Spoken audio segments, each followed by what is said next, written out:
Alright, welcome back, folks.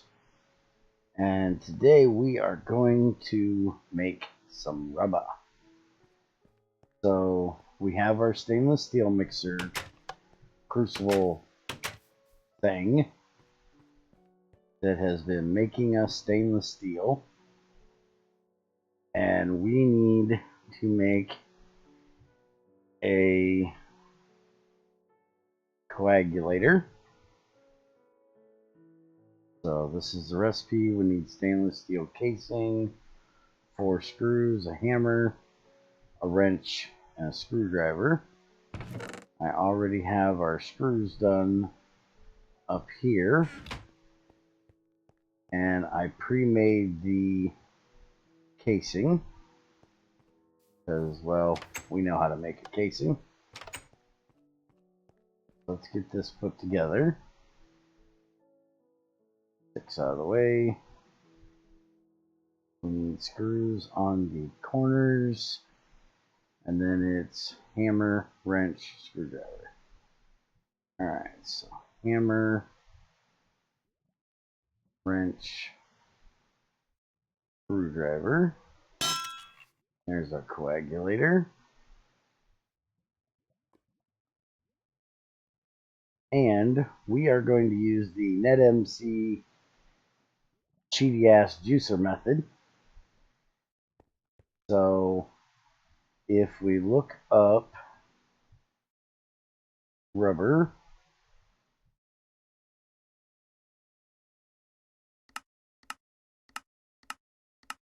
and we go to coagulator, makes rubber chips with latex, 256 ticks for each one. There's no power for this thing. And the fluid in is the top, auto. Input is out the bottom. So what we're going to do for right now is we're going to take this and let's grab some rubber.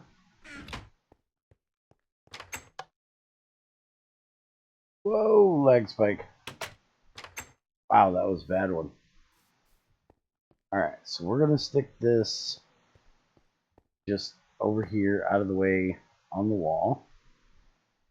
And we're going to put that there. For right now, we're going to use this. I'll explain why in a minute.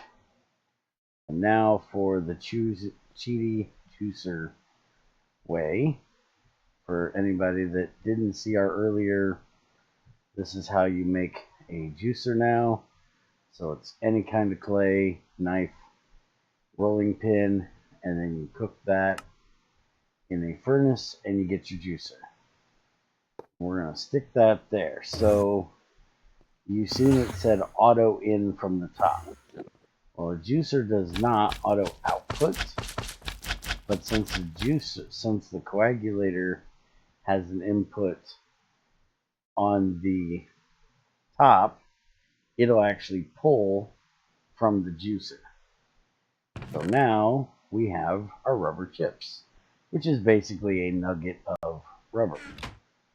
Now, the way we will normally get latex is we're going to use a squeezer, and we're going to use our sticky resin in a squeezer, and that'll give us our latex. But this is actually going to take power to run, and we'll have a much better, much bigger setup for that eventually, but we're not going to mess with that right now. We're just going to use the cheaty rubber, and while that does its thing real quick, we're going to make a wooden item barrel. I can spit all that out. We don't need a full-on iron one. A cheap one is fine, but it's what I have over here and ready to do. So that's what we're going to use. And now we're going to use this to put our chips together into ingots. So we just need to get one more of these. There we go. Now we've got a crafting table right down here. We're going to put these together. And there is our first rubber bar. Now we can take this out. We can put that in. And I messed up. Hold on. That. There we go. Now it'll automatically take the chips and put them together into our rubber bars for us, so we do not have to keep putting them together. And I broke my wrench, so we will have to deal with that. I'll have to make a new one. We had a prepping stream today, which really wasn't so much about prepping because everything was pretty much already ready. But we discussed this. Greg did a fix for the dust funnel to try to help the setup, and it didn't quite help. It was running better, but I still need the hopper on the bottom. But Greg said that it was not the dust funnel allowing an input through the bottom. The problem was, one, there was an issue with this pipe being the one we use. It works better on the second because of that being the first pipe from the machine. So the second one is a better one to use. And then the speed of my brass item pipes is not allowing stuff to go through fast enough. So the germanium hopper is really just a buffer for it. And everything's still working great. I'm not getting dust over there. We ran out of coal or coke.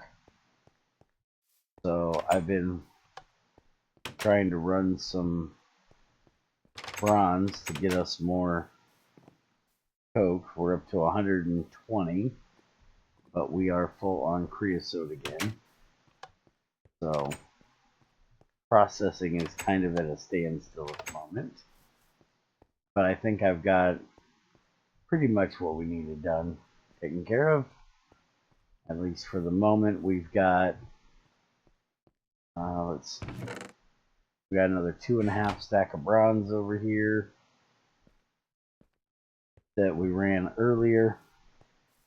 And we also put in during the stream this new path here that goes up here and put in a fence gate. And we started messing with making some bigger farms. So we now have potatoes over here, which I'm just going to keep spreading. We can't use IC2 crop sticks because if I forget to harvest them, they will turn into poison potatoes. And then we have our carrots over here, which I'm going to use crossbreeding to try to spread those out. So I'll be working on that. And then, seeing as how we did that, oh, by the way, we've got cinnamon trees now. Found that in the dungeon when we were doing mining and music the other day. So now I have spread the wheat out across this. So we now have most of that wheat.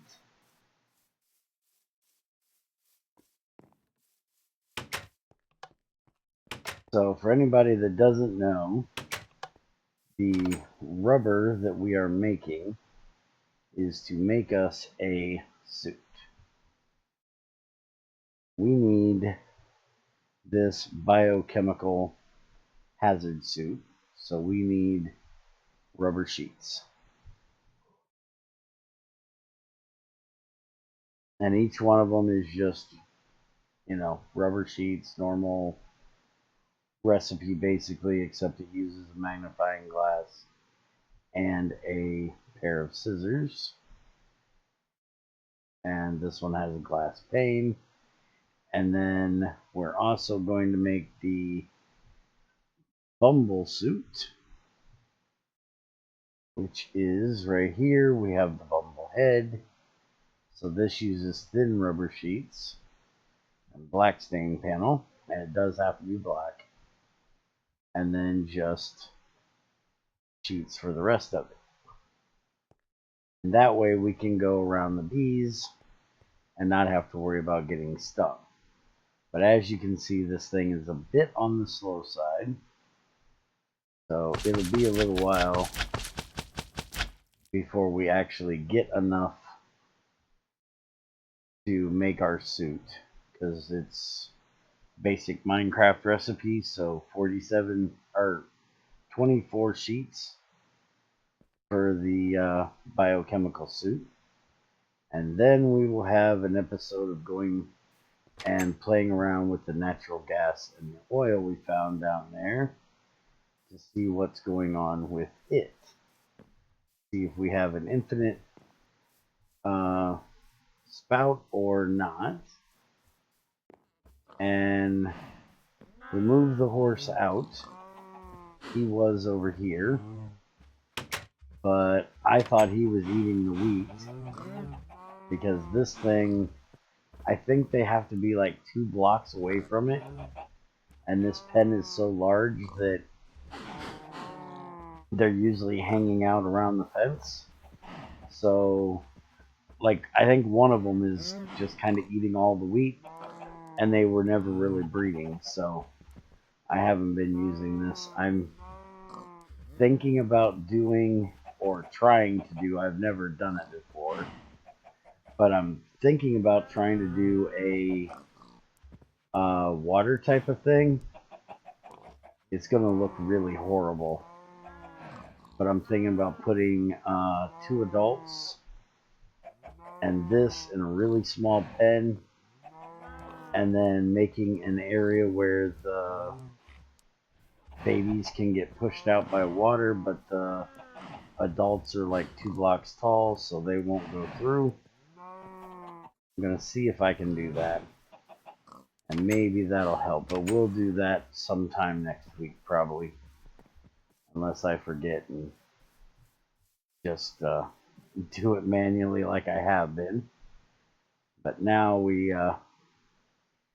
killed off quite a bit of cows today, so I can now have pot roast every now and then instead of just my vegetable soup that I'm eating now.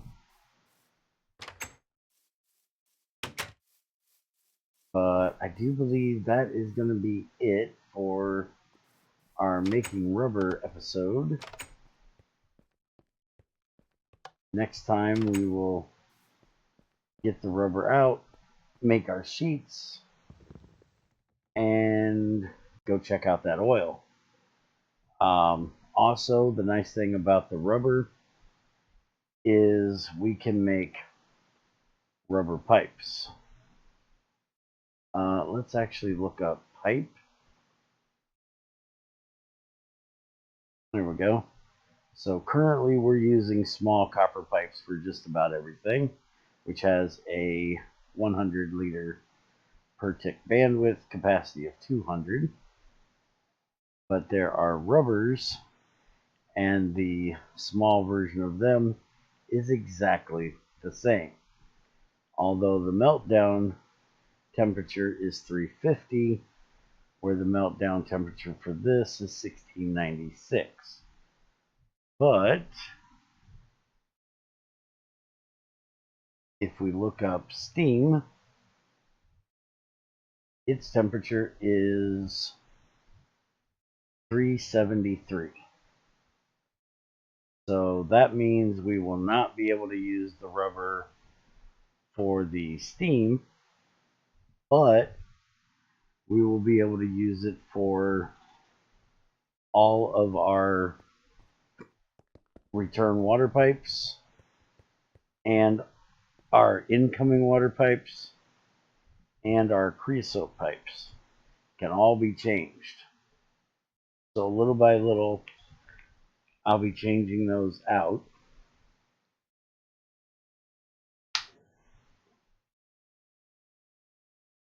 And with rubber being a non-metal material,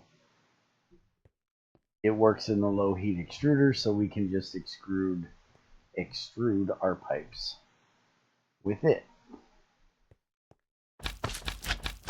So sometime probably next week, we'll start turning this stuff into pipes once I get the 2 suits made, which will be hopefully our next episode. And we can go check out those fluids down there. But that's going to be it for today. Hope you enjoyed. If you have any questions about making rubber, let me know. And Greg had a release today, which is yesterday for you guys. So there will be an update version of the pack, which will actually have the snapshot version in it that has the fix that Greg did for the dust funnel. So it won't actually have the release version. It'll have the release with a new snapshot. So it'll be past 14.9. But if you want the actual release version, you can go to his website, grab it there, or check our mod release channel in Discord. And there is a link, the full changelog and everything there to grab that. But the pack will be in mod pack releases before you guys get this tomorrow. So, have a good one. Take it easy. Don't forget to hit the buttons and do the things. And I will see you guys next time.